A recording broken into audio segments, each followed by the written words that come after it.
Good morning friends. In this video we will see the tense. Tense से क्रिया का कोई रूप अथवा दो या दो से अधिक रूपों के संगठन का बोध होता है, जिसका प्रयोग किसी कार्य व्यापार के होने का समय दर्शाने में होता है। The tense stands for a verb. Tense verb के लिए the tense stands for a verb form, क्रिया के रूप के लिए, और सीरीज ऑफ वर्ब फॉर्म्स या क्रिया के रूपों के संगठन के लिए यूज्ड टू एक्सप्रेस, व्यक्त करने के लिए प्रयोग किया जाता है अ टाइम रिलेशन, इसके संबंध को। जैसे is reading, is coming, is playing, ये प्रेजेंट प्रोग्रेसिव टेंस है। यानी कहने का मतलब है टेंस से किसी काम के होने के समय के बारे में पता चलता है। ठीक है। Has been waiting, has been running, present perfect continuous tense. Saw, played, ate, did, simple past tense है। Will go, shall come, shall eat, simple future tense है। अंग्रेजी में टेंस के 3 भेद हैं: present tense, past tense, future tense. पुनः प्रत्येक के 4 भेद हैं। प्रेजेंट टेंस के चारों भेद इस प्रकार हैं: simple present tense, present progressive tense या प्रेजेंट कंटिन्यूअस टेंस।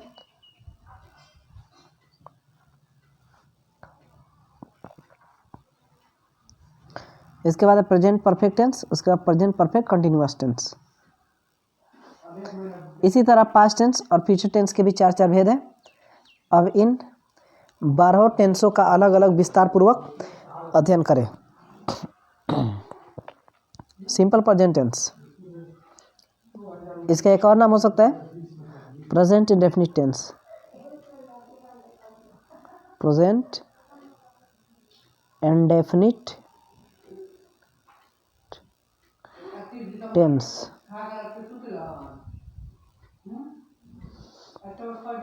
अभी हम सभी टेंसों के सिर्फ अफर्मेटिव सेंटेंस की चर्चा करेंगे। निगेटिव और इंट्रोगेटिव सेंटेंसों की चर्चा आगे के चैप्टर में करेंगे। इन वाक्यों को देखिए। आई एम अ बॉय, मैं एक लड़का हूँ। वी आर स्टूडेंट्स, हम लोग छात्र हैं। द बॉय इज इल, लड़का बीमार है। आई हैव अ कार, मुझे एक कार है। सी हैज़ अ काऊ, उसके पास एक गाय है। ये सिंपल प्रेजेंट टेंस के एग्जाम्पल्स हैं। द काऊ ईट्स ग्रास, गाय घास खाती है। दे प्ले फुटबॉल, वे लोग फुटबॉल खेलते हैं। इस सिंपल प्रेजेंट टेंस के एग्जाम्पल्स हैं। ऊपर के वाक्यों में आए verb am, is, are, have, has, its और play simple present tense form में प्रयुक्त हैं। ऐसे सिंपल प्रेजेंट फॉर्म में प्रयुक्त वर्ब्स को सिंपल प्रेजेंट टेंस में होना समझा जाता है। इस टेंस के वाक्यों में सब्जेक्ट प्लस वर्ब की बनावट होती है। Subject plus verb in simple present form, इधर सिंगुलर और प्लूरल।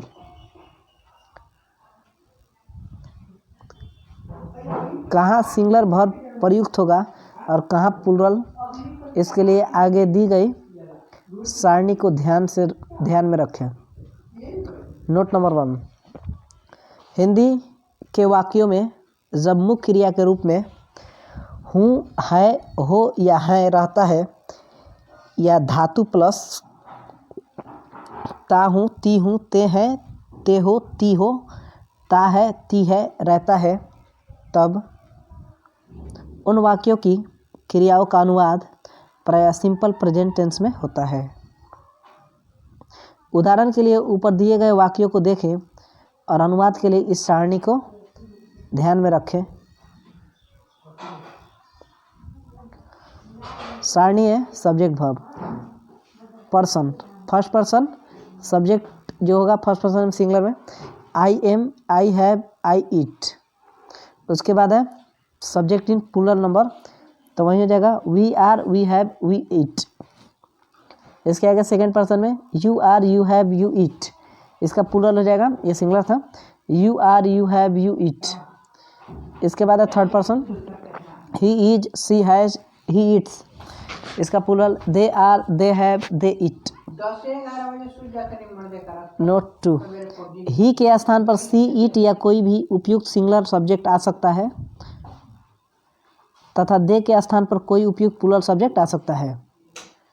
नोट नंबर 3, जब मेन वर्ब के रूप में am, is, are, have, has का प्रयोग होता है तब इसके बाद नाउन या कोई अन्य उपयुक्त कॉम्प्लीमेंट का आना आवश्यक हो जाता है। जैसे he is ready, I am a student, I have a pen, तो यहाँ पे ready, a student, a pen, ये सब कॉम्प्लीमेंट है। सिंपल प्रेजेंट टेंस का प्रयोग, इस टेंस का प्रयोग मुख्य प्रयोग आदत या स्वभावजनित कार्य व्यापार हैबिचुअल एक्शंस का बोध कराने में होता है। जैसे I walk in the morning, मैं सुबह में टहलता हूँ, ये आदत है, स्वभाव है। The sun rises in the east, सूरज पूरब में उगता है, ये आदत है, स्वभाव है। मिल्क इज स्वीट, दूध मीठा होता है, ये भी उसका स्वभाव है। इस टेंस का प्रयोग अस्थाई या सामान्य का व्यापार संबंध अधिकार निहित गुण इत्यादि का बोध कराने के लिए भी होता है। जैसे 2 and 2 is 4, 2 और 2 4 होते हैं, अस्थाई कार्य व्यापार है। सी इज माई मदर, वह मेरी माँ, ये संबंध है। आई हैव अ कार, मेरे पास एक कार है, ये अधिकार है। द रोज इज ब्यूटीफुल, गुलाब सुंदर है या होता है, तो इसका निहित गुण है। नोट नंबर 1, इस टेंस से यह स्पष्ट नहीं होता है कि कोई कार्य व्यापार बोलते समय हो रहा है या नहीं। ऐसे स्पष्टीकरण के लिए प्रेजेंट प्रोग्रेसिव टेंस का प्रयोग होता है। जैसे आई टेक टी, मैं चाय पीता हूँ, बट दिस टाइम, लेकिन इस समय, आई एम टेकिंग कॉफ़ी, मैं कॉफ़ी पी रहा हूँ। मैं चाय पीता हूँ यानी मैं चाय पिया करता हूँ, ऐसी मेरी आदत है, परंतु इस समय मैं कॉफ़ी पी रहा हूँ। ठीक है। नोट नंबर 2, टेंस के कंसेप्ट को और अधिक क्लियर करने के लिए इस चैप्टर के अध्ययन के साथ साथ टेंस पर आधारित अनुवाद को भी बनाएं। इसके लिए ऑक्सफोर्ड जूनियर इंग्लिश ट्रांसलेशन या ऑक्सफोर्ड करेंट इंग्लिश ट्रांसलेशन देखें। वैसे ये ऑक्सफोर्ड जूनियर इंग्लिश ग्रामर है, तो उसमें ये ट्रांसलेशंस दिए गए हैं बनाने के लिए। इसके आगे है present progressive tense. I am eating, मैं खा रहा हूँ। द बॉय इज जंपिंग, लड़का उछल कूद रहा है। दे आर डांसिंग, वे लोग नाच रहे हैं। She is singing, Sita is singing, Sita गा रही है। उपयुक्त वाक्यों में आए verbs am eating, is jumping, are dancing और इज सेइंग का verb form am, is, are plus present participle है। ऐसे वर्ब फॉर्म में प्रयुक्त वर्ब्स को प्रेजेंट प्रोग्रेसिव टेंस में होना समझा जाता है। इस टेंस के वाक्यों में सब्जेक्ट प्लस वर्ब की बनावट होती है। Subject plus is am are plus verb plus ING. Note, Hindi के वाक्यों में इस टेंस की क्रिया के अंत में प्रायः रहा हूँ, रही हूँ, रहे हैं, रही हो, रहा है, रही है, रहता है और इसके पहले कोई भूतकालिक समय सूचक शब्द प्रयुक्त नहीं रहता है। अनुवाद के लिए कर्ता के बाद यानी सब्जेक्ट के बाद एम, इज, आर दिया जाता है और उसके बाद वर्ब प्लस आईएनजी। उदाहरण के लिए ऊपर दिए गए वाक्यों को देखें और अनुवाद के लिए इस सारणी को ध्यान में रखें। पर्सन है, subject in singular number, subject in plural number. तो फर्स्ट पर्सन में सिंगुलर के लिए आई एम गोइंग, प्लूरल के लिए we are going. Second person में यू आर गोइंग, सिंगुलर के लिए, आप प्लूरल के लिए you are going. Third person में ही, सी, इट या राम इज गोइंग, आप प्लूरल के लिए दे या the boys are going. Present progressive tense का प्रयोग। इस टेंस का प्रयोग तत्कालिक वर्तमान इमीडिएट प्रेजेंट नाउ, प्रेजेंट या नाउ का बोध कराने के लिए होता है। अर्थात क्रिया वर्तमान समय में बोलते या लिखते वक्त संपन्न हो रही है। जैसे आई एम रीडिंग, पढ़ने का काम चालू है। ही इज स्लीपिंग, सोना जारी है। He is playing in the room, अभी खेल रहा है। इस टेंस का प्रयोग ऐसे काम के होने या चालू रहने का भी बोध कराने में होता है जो अभी तत्काल नहीं हो रहा है, इसी क्षण अर्थात बोलते समय, परंतु अभी समय के आसपास या इन दिनों हो रहा है। जैसे he is reading mathematics these days, वह आजकल गणित पढ़ रहा है, बोलते समय नहीं है परंतु आजकल अबाउट दिस टाइम में है। इस टेंस का प्रयोग भविष्य में होने वाले कार्यक्रम, निर्णय, पूर्व निर्धारित योजना तथा कार्य करने के इरादे या संभावना को भी व्यक्त करने में होता है। जैसे सी इज कमिंग टुमारो, वह कल आ रही है, पूर्व निर्धारित योजना है। आई am going two by a car, मैं एक कार खरीदने जा रहा हूँ, भविष्य में कार्य करने का इरादा है। इसके आगे present perfect tense. I have eaten, मैं खा चुका हूँ या मैंने खा लिया है या मैंने खाया है। वी हैव प्लेड, हम लोग खेल चुके हैं, हम लोगों ने खेला है।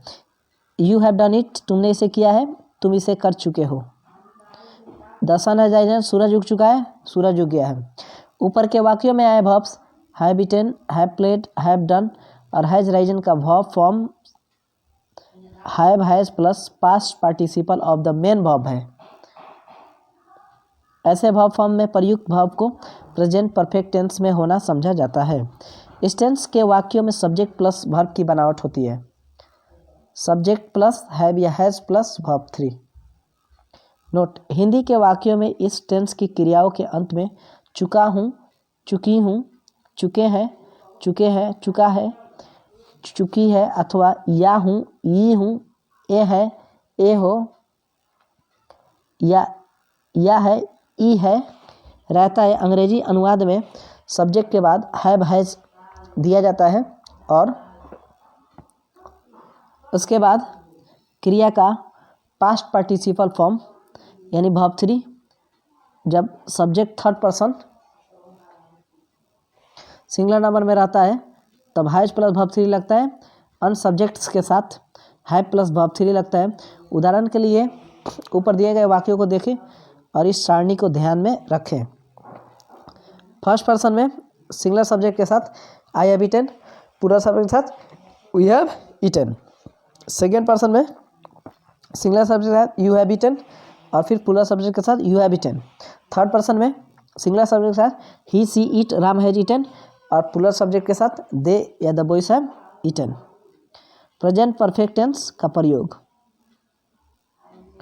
इस टेंस का प्रयोग मुख्यतः ऐसे कार्य व्यापार का बोध कराने के लिए होता है जो भूतकाल में समाप्त हो गया है परंतु उसका प्रभाव या संबंध वर्तमान समय से है। जैसे आई हैव ईटन, मैंने खा लिया है, खाने का काम भूतकाल में समाप्त हो चुका है परंतु उसका प्रभाव अभी भी मौजूद है। पेट भरा हुआ है और अभी खाने की इच्छा नहीं है। He has broken his leg, उसने अपनी टांग तोड़ ली है। टांग टूटने का काम भूतकाल में समाप्त हो गया है परंतु उसका प्रभाव अभी भी मौजूद है और उस घटना का संबंध वर्तमान से है। उसकी टांग अभी भी टूटी हुई है और अभी भी वह चलने की स्थिति में नहीं है।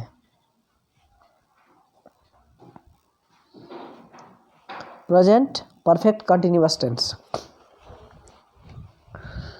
इन वाक्यों को देखें। I have been reading for 2 hours, मैं 2 घंटों से पढ़ रहा हूँ। She has been sleeping since 9 o'clock, वह 9 बजे से सो रही है। The boys have been playing, लड़के खेलते रहे हैं। It has been raining since morning, सुबह से वर्षा हो रही है। She has been living here for 10 years, वह 10 वर्षों से यहाँ रह रही है। ऊपर के वाक्यों में आए verbs have been reading, has been sleeping, has been raining, have been playing और हैज़ बीन लिविंग का वर्ब फॉर्म हैव या has been plus present participle है। ऐसे वर्ब फॉर्म्स को प्रेजेंट परफेक्ट कंटीन्यूअस टेंस में होना समझा जाता है। इस टेंस के वाक्यों में सब्जेक्ट प्लस वर्ब की बनावट होती है। सब्जेक्ट प्लस हैव बीन या has been plus verb plus ING. First person में सिंगुलर सब्जेक्ट के साथ I have been eating, plural subject के साथ we have been eating. Second person में सिंगुलर सब्जेक्ट के साथ यू हैव बीन ईटिंग और प्लूरल सब्जेक्ट के साथ you have been eating. Third person में सिंगुलर सब्जेक्ट के साथ ही हैज बीन ईटिंग और प्लूरल सब्जेक्ट के साथ दे हैव बीन ईटिंग।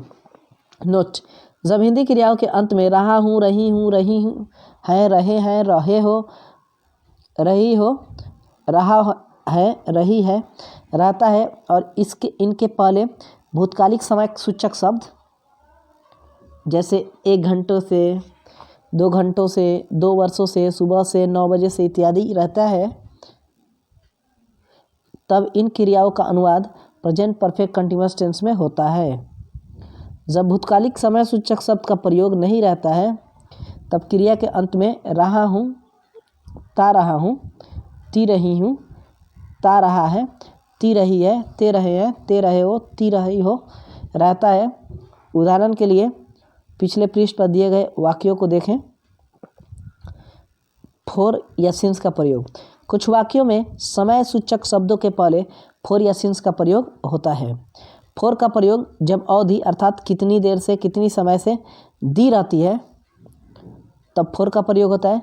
जैसे 1 घंटे से, 4 दिनों से, तो 4 एन आवर, 4 डेज, बहुत दिनों से 4 सेवरल डेज, 3 वर्षों से 4 3 ईयर्स। सिंस का प्रयोग जब निश्चित समय, किस घड़ी, किस दिन, किस साल, शुरू होने का समय, स्टार्टिंग पॉइंट दिया रहता है तब सिंस का प्रयोग होता है। जैसे सोमवार से सिंस मंडे 1980 ईस्वी से सिंस 1980, 9 बजे से सिंस 9 o'clock, सुबह से सिंस मॉर्निंग, बचपन से सिंस चाइल्डहुड, गत साल से since last year. Present perfect continuous tense का प्रयोग। इस टेंस का प्रयोग मुख्यतः उस कार्य व्यापार को व्यक्त करने के लिए होता है जो भूतकाल में प्रारंभ हुआ है और अभी भी जारी है। जैसे he has been living in this town for 10 years, वह 10 वर्षों से इस शहर में रह रहा है। उसने 10 वर्ष पहले रहना शुरू किया है और अभी भी रह रहा है। And thanks for watching.